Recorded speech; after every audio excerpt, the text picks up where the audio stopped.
Hello friends, welcome back to my channel. This is Anshumali Singhi and I am present here before you guys with a new video. Friends, यदि आप channel पर नए हैं तो please इसे subscribe करें और यदि आपको मेरा ये वीडियो पसंद आता है तो इसे लाइक एंड शेयर करना ना भूलें। तो आज का मेरा ये वीडियो जो साइंस का चैप्टर नंबर 3 है, द रेस्पिरेटरी सिस्टम, इस पर बेस्ड होने वाला है। मैं इस वीडियो में इसका ट्रांसलेशन करूँगी। यदि आपके और भी कोई क्वायरीज हैं या आप किसी टॉपिक पर वीडियो चाहते हैं तो प्लीज़ मुझे कमेंट बॉक्स में कमेंट करें, मैं आपकी प्रॉब्लम को सॉल्व करने की कोशिश करूँगी। Okay, so now let's start. Chapter है number 3, the respiratory system. In the first chapter, we talked about how all living beings take in air to get energy from food. मतलब in the first chapter, मतलब first chapter में we talked about how all living beings, मतलब हम बात कर चुके हैं कि कैसे जो सभी living beings हैं, जीवित प्राणी हैं, वो take in air to get energy from food, वो कैसे जो एनर्जी रहती है खाने से, हवा से, वो कैसे लेते हैं। Okay, the process by which a living beings takes in air, make use to it and give out air is called respiration. तो इसमें क्या कहा है, द प्रोसेस बाय विच, मतलब जो एक प्रक्रिया होती है, which living beings takes in air, मतलब जो जीवित प्राणी जो एयर लेते हैं, मेक यूज ऑफ इट, और उसका यूज करते हैं, एंड गिव आउट एयर, और उसको बाहर छोड़ देते हैं, इज कॉल्ड रेस्पिरेशन। उसको क्या कहते हैं, हम रेस्पिरेशन कहते हैं, मीन्स श्वसन कहते हैं। Okay, the organs that help us do this form the respiratory system, मतलब कि जो रेस्पिरेशन में जो भी ऑर्गन्स हेल्प करते हैं, यानी जो सांस लेने में जो भी ऑर्गन्स हेल्प करते हैं, वो उसको हम क्या बोलते हैं, रेस्पिरेटरी सिस्टम, श्वसन प्रक्रिया बोलते हैं। Okay, an organ system is made up of all the organs that help the body to do a certain job. An organ system मतलब कि जो ये एक प्रणाली होती है,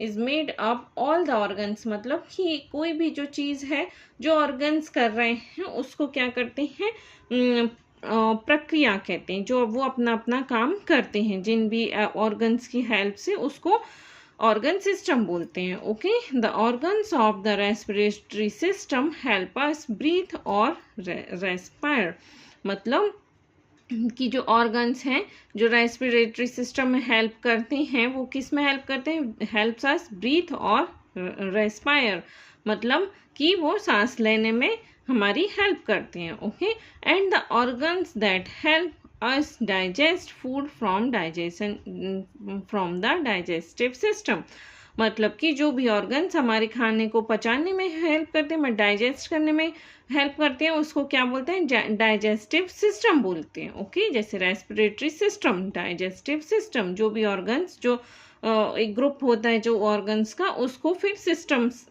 वर्ड का यूज करते हैं। ओके, नेक्स्ट है द रेस्पिरेटरी ऑर्गन्स। अब यहाँ रेस्पिरेटरी ऑर्गन्स के बारे में बताया गया है। When we inhale, breathe in, air enters the body through the nostrils, मतलब कि जब हम इनहेल करते हैं, मतलब सांस लेते हैं, तो क्या होता है कि जो एयर है वो किसके थ्रू हमारी बॉडी में जाती है, जो नोज होती है, नोस्ट्रिल्स, उनके through. Okay, the inhaled air then passes through the nose, और जो एयर होती है वो वापस किससे आती है, वो भी नोज से ही पास होके बाहर आती है। ओके, नेक्स्ट है the nose. The nose has tiny hairs and a sticky substance stuff called mucus, मतलब कि जो नोज होती है उसमें क्या होते हैं, टाइनी हेयर्स, बहुत पतले पतले बाल होते हैं नोज के अंदर, और स्टकी सब्सटेंस, और एक ऐसा चिपचिपा पदार्थ पाया जाता है, उसको हम क्या बोलते हैं, कॉल्ड म्यूकस, मतलब उसको बलगम बोलते हैं या कफ बोलते हैं। Okay, the hair and mucus act like a filter, और जो ये नोज के अंदर जो हेयर और म्यूकस पाया जाता है, ये किस तरह से एक्ट करते हैं, इनका क्या काम होता है, एक फिल्टर की तरह काम करते हैं। Okay, they trap dust and other particles and clean the air we breathe in। मतलब कि जो हम सांस लेते हैं तो उसमें जो भी डस्ट पार्टिकल्स होते हैं और जो अदर थिंग्स होती हैं जो हम वो जो हमारे बॉडी के लिए हार्मफुल है, ये उनको रोकने में हेल्प करते हैं। ठीक है, कौन? नोज के जो टाइनी हेयर्स हैं और म्यूकस हैं। ओके, नीचे दिया गया है म्यूकस इज प्रोड्यूस्ड, मतलब म्यूकस बनता है inside the nose all the time. मतलब ये जो म्यूकस है वो नोज में ऑल टाइम रहता है। We notice it only when we have a runny nose. हम इसको कब नोटिस कर पाते हैं? जब हमें बहुत ज़ोर से सर्दी होती है। ओके, मतलब जब हमारी नाक बहती है तब हम इसको नोटिस कर पाते हैं। Okay, runny nose is a sign that the nose is producing too much mucus. मतलब कि जो रेनी नोज है वो क्या साइन करती है कि हमारी जो नोज है वो बहुत सारा म्यूकस बना रही है। Okay, it can happen when the nose is trying to fight off germs, smoke, dust, act, etc। मतलब कि ये इससे क्या होता है, ये क्या कर सकती है कि नोज जो है हमारी nose is trying to fight off germs. मतलब कि ये इस म्यूकस के थ्रू जर्म्स से, स्मोक से, डस्ट पार्टिकल एक्सेट्रा चीज़ों से ये हमारे हमें बचाती है ना। ये म्यूकस की हेल्प से ये चीज़ें हमसे दूर रहती हैं। It can also happen with a sudden change in the weather और कोल्डनेस ऑफ द एयर। मतलब कि जब हम बहुत ज़्यादा पॉल्यूशन वाली जगहों पे जाते हैं जहाँ एयर डस्ट होती है, वहाँ उस टाइम हमें सर्दी का एहसास होता है, और या फिर बहुत गर्मी में या बहुत ठंड में जो हवाएं चलती हैं उसकी वजह से हमें म्यूकस का एहसास होता है। ओके, यहाँ पर ये बताया गया है। नेक्स्ट पेज पर चलते हैं। The wind pipe. From the nose the inhaled air passes into a tube called the windpipe। मतलब कि जो नोज के थ्रू जो हम सांस लेते हैं और वो जो हमारे अंदर वो जाती है, जो पास होती है, वो एक ट्यूब के थ्रू होती है, एक नली होती है उसमें, उसे क्या कहते हैं? विंड पाइप कहते हैं। The wind pipe divides into two branches. ये विंड पाइप क्या है? टू ब्रांचेस में डिवाइड होती है। These branches carry air into the lungs. मतलब ये ब्रांचेस क्या करती हैं?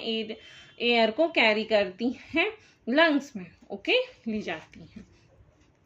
और द नेक्स्ट है paragraph, the lungs. The lungs are like spongy bags. मतलब लंग्स कैसा होता है? कि स्पंजी बैग की तरह होता है। Okay, they have millions of tiny pouches. They fill up like balloon with the air we inhale.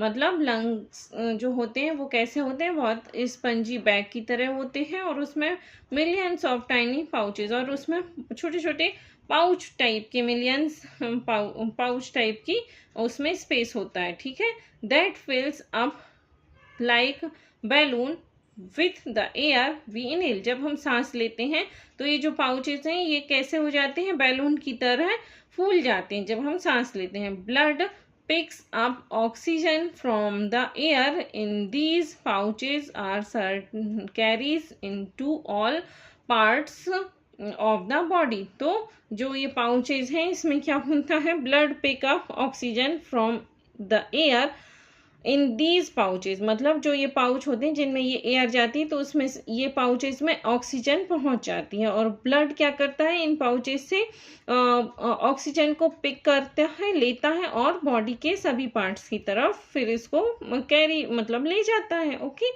Oxygen combines with food in every part of the body to give out energy। Oxygen combines with food in every part of body to give out energy and from water and carbon dioxide। मतलब कि इसमें क्या है कि oxygen combines with food. मतलब कि जो हमारा खाना होता है उसमें भी ऑक्सीजन होती है, और ये कैसे होती है? ये बॉडी के हर एक पार्ट में एनर्जी बॉडी के हर एक पार्ट में ऑक्सीजन ब्लड के थ्रू पहुंचता है, ओके। और गिव आउट एनर्जी, तो इससे हमें क्या मिलती है, एनर्जी देती है ये, ओके।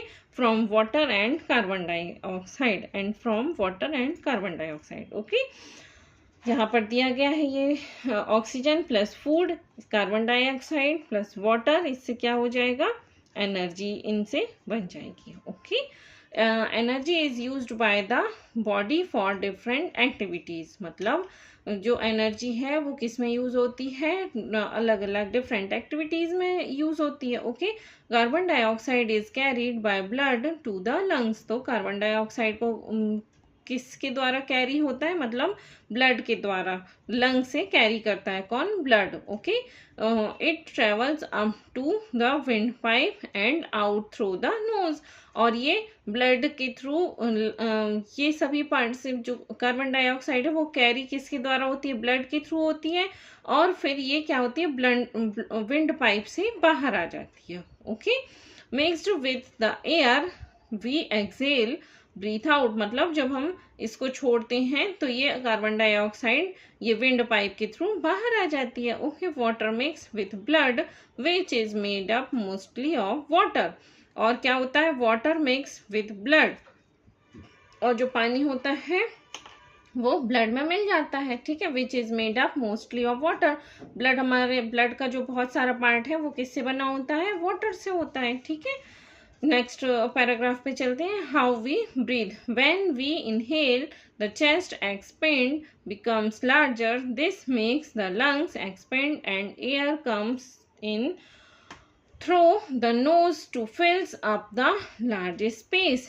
व्हेन वी इनहेल, मतलब जब हम सांस लेते हैं, जब चेस्ट एक्सपेंड, मतलब जब हम सांस लेते हैं तो आप देखा होगा कि हमारी जो चेस्ट है वो फूल जाती है, ठीक है, मतलब वो बड़ी हो जाती है। This makes the lungs expand, मतलब ये हमारे फेफड़े क्या होते हैं, इससे लंग्स क्या होते हैं, फूल जाते हैं। And air comes in through the nose to fills up the largest space, और जो स्पेस होता है, मतलब जो पाउचेस होते हैं लंग्स में, वो कैसे भर जाते हैं, उसका जो स्पेस होता है वो भर जाते हैं एयर से, okay.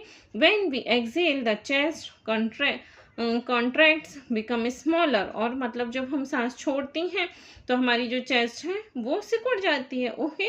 This squeeze the lungs and air gets forced out through the wind pipe and nose, मतलब कि the squeezes the lungs and the air gets forced out through the wind pipe and nose, मतलब कि जो हमारे फेफड़े हैं उनसे क्या होता है, उन्हीं के थ्रू हम सांस लेते हैं और बाहर छोड़ देते हैं, ओके। चलते हैं नेक्स्ट पेज पर। यहाँ ऊपर एक्टिविटीज दी गई हैं इसलिए मैं इसको छोड़ रही हूँ। नेक्स्ट है air pollution. The pollute some things means to make it dirty. Pollute something मतलब किसी चीज को गंदा करना, मतलब क्या होता है, इसको डर्टी बनाना, ओके। एयर बिकम्स पॉल्यूट और dirty because of natural happenings such as dust storm, मतलब कि जो हमारी एयर है वो कुछ नेचुरल रीजन से भी पॉल्यूटेड होती है, ओके। वो नेचुरल रीजन क्या है, धूल के कण है, okay. It also becomes polluted because we add dirty things to it, और एक इसके पॉल्यूटेड होने का क्या कारण है कि हम इसको गंदा बनाते हैं, इसमें कुछ गंदी चीजें ऐड हमारे द्वारा भी हो जाती हैं, ओके।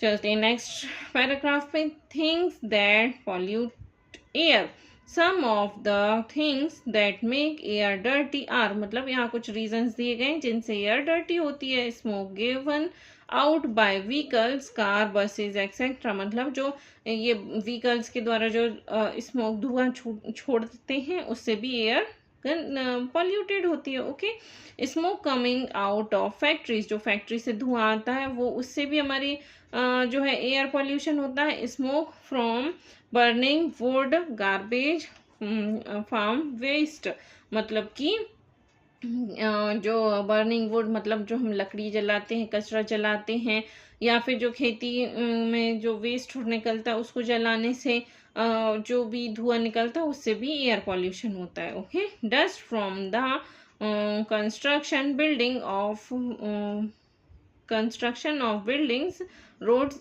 एक्सेट्रा, मतलब कि जो कंस्ट्रक्शन का काम चलता है बिल्डिंग और रोड बनाने में, उससे भी जो डस्ट पार्टिकल्स होते हैं उससे एयर पॉल्यूटेड होती है। ओके, चलते हैं नेक्स्ट पेज पे। ब्रीथिंग पॉल्यूटेड एयर, मतलब कि जो अशुद्ध हवा होती है उसमें जो ब्रीथ करते हैं उसके बारे में यहाँ पर बताया गया है। Breathing polluted air leads to problem released to the respiratory system, मतलब कि जो दूषित हवा होती है उसमें सांस लेने से क्या हो सकता है, हमें हमारे रेस्पिरेटरी सिस्टम में प्रॉब्लम्स आ सकती हैं। Okay, the most common problem is cough और कोल्ड, मतलब कि जो एक कॉमन प्रॉब्लम है जो डस्ट पार्टिकल्स और एयर पॉल्यूशन के थ्रू होती है, वो कॉमन प्रॉब्लम क्या है, कफ एंड कोल्ड, उसमें सर्दी जुकाम भी हो जाता है। But pupil may get serious respiratory problem such as asthma or even cancer of the lungs, मतलब कि लेकिन क्या है कि ये जो एयर पॉल्यूशन है इससे कुछ सीरियस प्रॉब्लम्स में भी हमें फेस करनी पड़ सकती है। वो कौन सी है, अस्थमा और कैंसर की। ओके, लंग कैंसर हो सकता है एयर पॉल्यूशन से। Asthma is an illness in which the wind pipe gets swollen, making breathing very difficult, मतलब कि जो अस्थमा होता है उसमें क्या होता है, जो विंड पाइप होती है उसमें ब्रीथ लेना बहुत ही डिफ़िकल्ट हो जाता है। ओके, वो फूल जाती है। Okay, cancer is a terrible illness that kills people, मतलब कैंसर जो है एक वो बहुत ही भयानक बीमारी होती है और इसमें जो पीपल है वो एक्सपायर भी हो जाता है। ओके, जीवित नहीं रह सकता है। चलते हैं नेक्स्ट पैराग्राफ में। ये क्या है, मेकिंग द एयर क्लीनर, मतलब हम इसको कैसे साफ बना सकते हैं इसके बारे में कुछ टिप्स दिए गए हैं। We can not stop using vehicles, shut down factories और स्टॉप बिल्डिंग हाउसेस, मतलब कि हम इसको जो व्हीकल्स हैं वो चलाना बंद नहीं कर सकते हैं और जो फैक्ट्रीज हैं उनको भी बंद नहीं कर सकते हैं और जो बिल्डिंग वगैरह या हाउस वगैरह बन रहे हैं उसको भी नहीं रोक सकते हैं। Okay, so what can we do to make the air cleaner, मतलब जब हम ये नहीं कर सकते तो अब हम एयर को क्लीन रखने के लिए हम क्या कर सकते हैं उसके बारे में यहाँ बताया है। We can plant more trees, मतलब हम बहुत ज़्यादा से ज़्यादा पेड़ लगा सकते हैं। Okay, trees help to filter out some of the dirty stuff from air, तो ट्रीज क्या होते हैं, कुछ हद तक एयर को साफ रखने में हेल्प करते हैं। ओके, सेकेंड है we can make sure our vehicles work well so that they give out less smoke, मतलब हम ये मेक श्योर कर सकते हैं कि हमारे व्हीकल्स ठीक तरह से काम कर रहे हैं कि नहीं, ताकि उनसे कम धुआं निकले। Okay, we can check the amount of the smoke vehicle give out, मतलब हम उसको ये भी चेक करा सकते हैं कि हमारे व्हीकल से ज़्यादा मात्रा में तो धुआं नहीं बाहर आ रहा है, मतलब वो ठीक से काम कर रहे हैं या नहीं। ओके, वी कैन फॉर्म कारपोल्स, मतलब हम कारपोल्स का भी यूज़ कर सकते हैं। व्हेन से 3 people going in the same direction from a carpool, मतलब कि कारपोल क्या होता है कि जब जैसे 3 पीपल हैं वो एक ही डायरेक्शन में जा रहे हैं तो वो अपना व्हीकल, एक ही व्हीकल से वो सभी एक साथ जा रहे हैं, तो इसको क्या बोलते हैं, carpool. They use 1 car inside of 3, मतलब वो एक ही कार का यूज कर सकते हैं। This helps to bring down pollution because 1 car gives out less smoke than 3 cars do, मतलब कि ये कारपूल क्या करेगा, ये हेल्प करेगा पॉल्यूशन को कम करने में, क्योंकि जब ये तीनों अलग अलग कार से जाएंगे तो उसकी अपेक्षा जब एक ही कार में जाएंगे तो उससे कम पॉल्यूशन होगा। ओके, नेक्स्ट है we can stop burning garbage and busting fire crackers, मतलब हम पटाखे चलाना बंद कर सकते हैं और गार्बेज कचरे को जलाना भी हम बंद कर सकते हैं। ओके, इससे हमारे एयर पॉल्यूशन नहीं होगा। नेक्स्ट है there is a rule that the smoke coming out from a factory must be cleaned, मतलब यहाँ पर एक क्या है, एक रूल है कि जो फैक्ट्री से जो भी धुआं बाहर आता है उसको मतलब वो साफ करके बाहर आना चाहिए। Okay, if people follow this rule the air would be a lot cleaner, मतलब कि यदि ये वाला रूल सभी पीपल फॉलो करने लगे तो इससे क्या होगा कि हवा शुद्ध हो जाएगी कुछ हद तक। ओके, चलते हैं नेक्स्ट पेज पर। यहाँ पर दिया गया है protecting yourself. There are a few things you can do to protect yourself from the harm caused by air pollution. मतलब कि यहाँ पर कुछ पॉइंट्स बतलाए गए हैं जिससे आप खुद को बचा सकते हैं, एयर पॉल्यूशन से सुरक्षित रख सकते हैं। Okay, first is a healthy food can fight of illness. मतलब कि जो अच्छा स्वस्थ खाना होता है, हेल्दी फूड होता है, वो क्या करता है, हमें बीमारियों से दूर रखता है। So the first thing you must do is to eat healthy food. तो इस सबसे पहला काम हमें क्या करना चाहिए, हेल्दी फूड खाना चाहिए। Okay, exercise is another thing that is important for good health.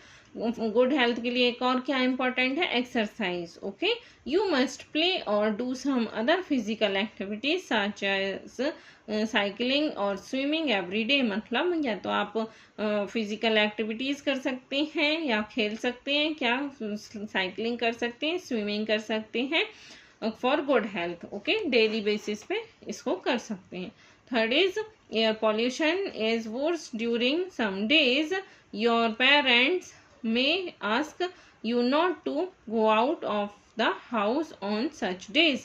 मतलब कि कुछ ऐसा टाइम भी आता है कि जब एयर पॉल्यूशन बहुत ज़्यादा होता है। ओके, तो आपके पेरेंट्स उस टाइम आपको यदि बाहर जाने से मना करते हैं तो आपको वो मानना चाहिए। ओके, और to wear mask when you go out. और यदि आपको जाना पड़े तो आपको क्या करना चाहिए, मास्क पहनना चाहिए। You must do as they say. मतलब आपको वैसा करना चाहिए जैसा आपके पेरेंट्स बोलते हैं। ओके फ्रेंड्स, तो ये था मेरा 3rd नंबर का चैप्टर। यदि आपको ये पसंद आता है तो इसे प्लीज़ लाइक और शेयर करें, और यदि आप चैनल पर नए हैं तो इसे सब्सक्राइब करना ना भूलें। Thank you so much. मिलते हैं एक नए वीडियो में। Bye bye.